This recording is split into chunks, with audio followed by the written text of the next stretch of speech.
Right to repair, ये term आपने international media में सुना होगा, पर अब राइट टू रिपेयर भारत में भी आ गया है। एज ऑफ मार्च 2024 गवर्नमेंट ने इंडिया के 4 एसेंशियल सेक्टर्स को राइट टू रिपेयर के अंदर इंक्लूड किया है। ये 4 एसेंशियल सेक्टर्स हैं फार्मिंग इक्विपमेंट, दूसरा मोबाइल और इलेक्ट्रॉनिक्स, तीसरा कंज्यूमर ड्यूरेबल्स जैसे एसी, फ्रिज, वॉशिंग मशीन और चौथा ऑटोमोबाइल इक्विपमेंट।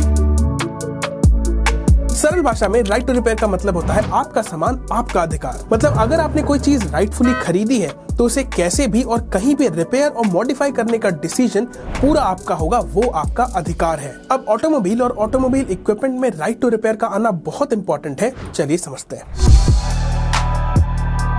देखिए, भारत में OEMs या कार मेकर्स ही सर्विसेज, रिपेयर और स्पेयर पार्ट्स जैसे आफ्टर सेल सर्विसेज को कंट्रोल करते हैं। मतलब चाहे सर्विसेज हो, स्पेयर्स हो या हो वारंटी, सब के लिए आपको OEM के पास ही जाना पड़ेगा, जिसके कारण कुछ इश्यूज भी सामने आते हैं, जैसे महंगी सर्विस और जबरदस्ती थोपे जाने वाले रिप्लेसमेंट्स, दूसरा स्पेयर पार्ट्स के लिए लंबी वेटिंग और सबसे क्रूशियल वारंटी रिलेटेड प्रॉब्लम्स। यहाँ बेसिकली आपके पास 2 ही ऑप्शंस रह जाते हैं, या तो ज्यादा पैसे दो, स्पेयर पार्ट्स का वेट करो और वारंटी बचाने के चक्कर में OEM के चक्कर काटते रहो, नहीं तो अपनी गाड़ी किसी मल्टी ब्रांड सर्विस सेंटर पे ले जाओ और ओरिजिनल वारंटी को कहो गुड बाय।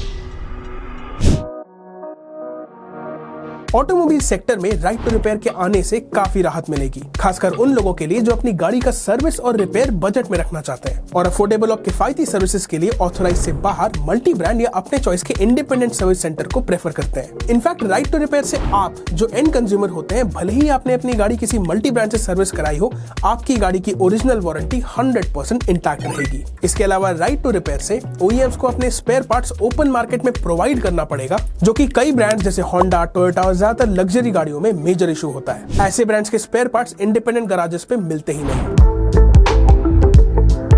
पर इतनी जल्दी नहीं, दिल्ली अभी दूर है। राइट टू रिपेयर एक सराहनीय मूवमेंट है, पर इसके साथ कुछ प्रॉब्लम्स भी है, मेजरली 2। एक तो ये कि आजकल की गाड़ियां मैकेनिकल कम इलेक्ट्रॉनिक ज्यादा हो गई हैं। आज ADAS और IoT के जमाने में गाड़ियां चलता फिरता कंप्यूटर है, जिसको रिपेयर करना, ब्रेक पार्ट बदलना या फिल्टर रिप्लेस करने जितना आसान तो नहीं रह गया। आजकल की गाड़ियों में कॉम्प्लेक्स हार्डवेयर और प्रोप्राइटरी सॉफ्टवेयर होते हैं, जिसको इनके OEM ही डेवलप और डिस्ट्रीब्यूट करते हैं। EVs के केस में ही समझिए, अगर आपकी EV में मोटर, बैटरी या BMS रिलेटेड इशू आता है तो क्या आप उसे थर्ड पार्टी से रिपेयर कराएंगे या OEM के पास लेके जाएंगे? दूसरा, किसी भी OEM के लिए आफ्टर सेल सर्विसेज और स्पेयर पार्ट्स बहुत बड़ा रेवेन्यू सोर्स होता है। मतलब शोरूम से गाड़ी निकलने के बाद जो सर्विस और स्पेयर पार्ट्स का खेल शुरू होता है, वही असली मार्जिन है। तो सोचिए, कोई भी OEM ऐसे रेवेन्यू सोर्स को क्यों कॉम्प्रोमाइज करेगा?